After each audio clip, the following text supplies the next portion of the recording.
This video is about Highland soldiers recruited into the British Army. But every image that you have in your head right now will be wrong. There are war memorials and military graves all over Scotland. The British Empire drew upon Highlanders, but today there are some particular graves that I want to take you to. Who are these soldiers? What did they do? And why are they the last people that you'd expect? If you're interested in the people, places and events in Scottish history, then click the subscribe button at the bottom right of the screen and ring the notification bell to be told when I upload new videos. In the meantime, let me tell you a story. Now you might recognise this place. It's Kingussie.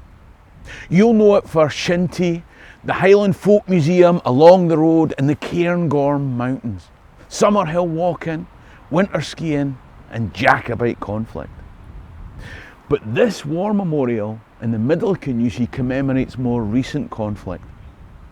It's a place to remember those who sacrificed, and not just on Remembrance Sunday, but throughout the year.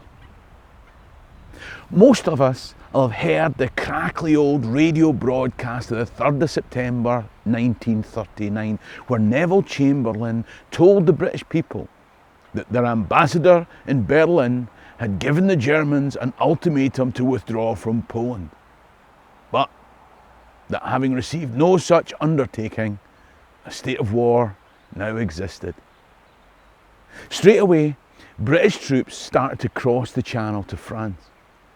They spent the next 6 months on the French-Belgian border preparing offences against German invasion. Of course, when the Blitzkrieg came, it was faster, more unexpected and ferocious than they'd ever anticipated.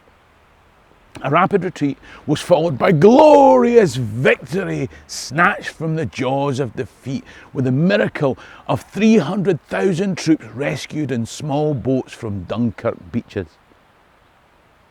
What Christopher Nolan's film Dunkirk didn't celebrate was the 51st Highland Division left behind and forced to surrender at St Valery, further down the coast. To see something else that he missed, I want to take you along the road to Kingussie's cemetery. But first, in a moment, I'm going to take you to the cemetery to meet some Highlanders who perished in the British Army during World War II, to reveal their unexpected story and hopefully to give you pause for thought and a reason to remember them. First, when you look at this memorial, it seems out of place. It's got strange writing on it. It has strange names listed in it. And yet, Highlanders they are. Even though the only name that seems familiar is a woman. With the exception of Isabel Harling, the mountains that look down on these Highlanders weren't the Cairngorms, but the Himalayas. And yet, here are commemorated 14 men from another continent who served the British Crown. You see, when Chamberlain announced that a state of war existed, the British Army had been motorising, mechanising transportation to a modern, industrialised military. But somebody realised that if the muddy fields and trenches of the First World War were replicated, trucks would have limitations, particularly in the last mile to the front line. So 3 days before Chamberlain's announcement, a General Sidney Muspratt, and yes, that was his real name, sent an inquiry via the India Office for 2,000 trained pack mules. With an attrition rate of 1/3 expected, this would be a first instalment.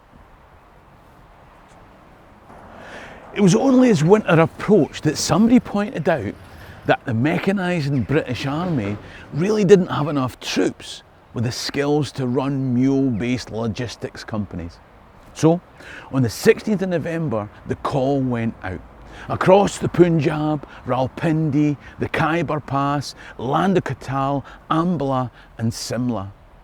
and Force K6 was born. Men and mules were shipped across the Arabian Sea, through the Gulf of Aden, up the Red Sea and through the Suez Canal to the Mediterranean to provide logistic support for frontline troops in France.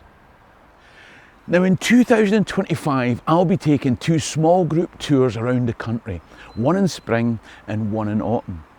The 2 will be very different routes with full board and full on experiences of Scotland's history and beautiful places. So if you want to come with me on an 11-day adventure, then click the link top right or email alexis@scotlandhistorytours.co.uk to get the details and register your interest.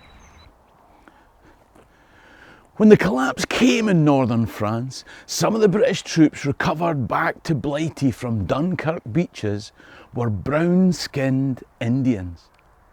Of course, some British Indians faced the fate of the 51st Highland Division, caught up and captured to face years as prisoners of war. I couldn't hope to cover all the stories of the men of Force K6 who became known as the Indian Contingent, but there's a book by Guy Bowman published by History Press. I can tell you that of the ones that made it to this island, 14 died in Scotland and 9 of them are buried here in this cemetery.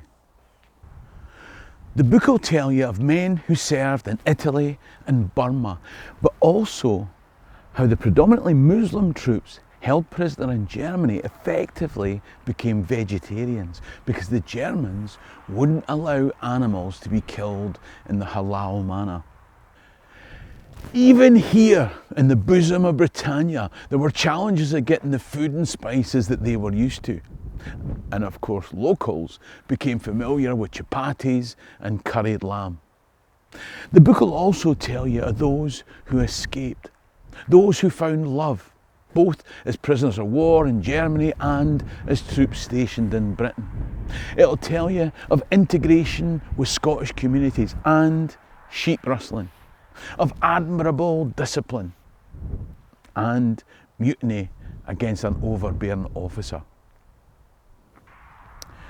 The troops from the Indian Contingent were stationed at various places at various times, and you'll find their graves dotted around these British shores, in Wales, in England and elsewhere in Scotland. Most of the deaths were due to illness or workplace accident. TB was a huge cause of death for them. But the largest number of these Indian soldiers buried in one place is here in Kingussie. I want to tell you about just 2 of these people. There are 2 reasons that you find the highest concentration of Indian Contingent graves here in Kingussie. One is that for some time the Indian General Hospital was based here. Second is the work that brought so many of them to be stationed in and around the Cairngorms in the first place. Churchill had a cunning plan to invade and liberate Norway, and to prepare for cold, mountainous conditions where mechanised transport wouldn't be an option. From 1942, the 52nd Lowland Division were stationed in the Cairngorms for training, and the Force K6 Indian Contingent were part of that. This was a shock to the system. One of their number, Yaqub Mirza, later wrote, "We had our training in mountain warfare in the northwest frontier province, but it was nothing like this.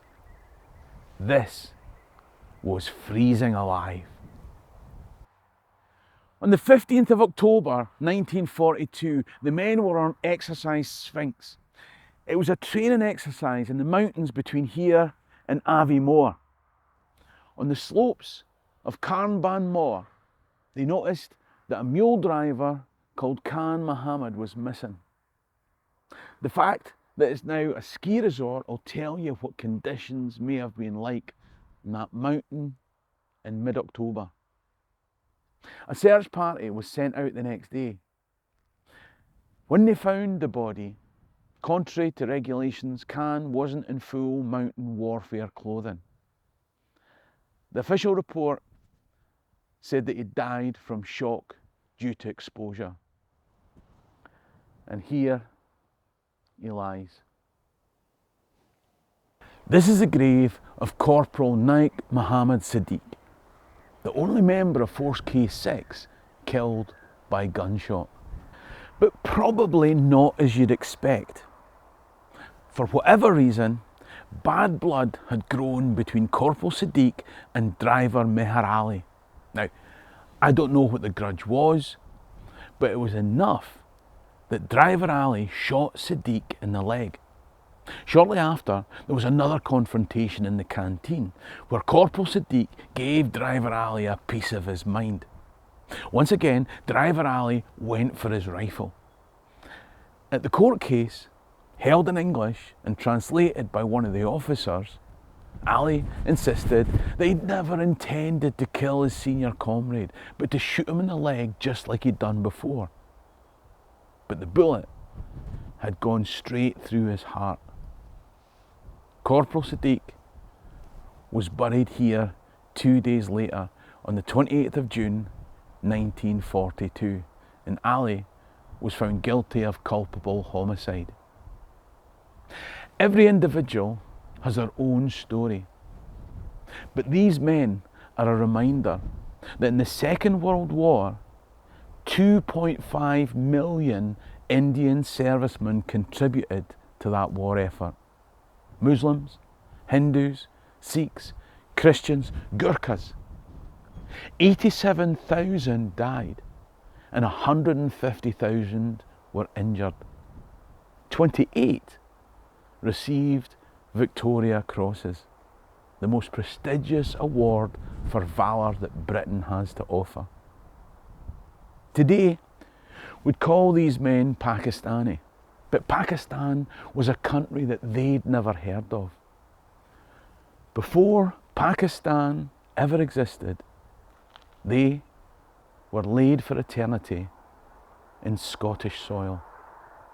They could probably never imagine a time where there would be a curry house in Kingussie. They certainly could never have imagined that today Scotland's First Minister would be of Pakistani origin, as would the leader of the opposition. Now, I know that's going to trigger some folks. Wait till they find out that just a few years earlier, both of those roles were occupied by women. Before we leave, I'd like to go back to pay tribute to that woman whose name was inscribed on the memorial. In 2020, Isabel Harling was awarded the British Empire Medal. Now, talk of the British Honour System is going to trigger a very different group to the one triggered before. But it's good to hit all the bases, isn't it? The reason that Isabel was awarded this honour, and the reason that her name's listed here with the 14 men in the Indian contingent, is that for 74 years, this Kingussie lass tended the graves of the 9 men of the Indian contingent buried in that cemetery. Apparently, she couldn't understand what the fuss was all about. Her brother had been shot down in the same war over Belgium, and if kindly Belgians were tending his grave, it was only right that she should tend these. Recently, Isabel died at the grand old age of 100, and the graves are now looked after by the Commonwealth War Graves Commission. But if you think that they're the only unusual military graves in a Scottish graveyard, then you'd be surprised. I made a video about a more expected one still. You really should watch that video. And the good news is that you just need to click the link in the video coming up on screen now. Support the channel by clicking top right to become a Patreon member, or buy me a coffee in the description below. Ha mi an dóchas gún bí lama life. Cheery and Rast.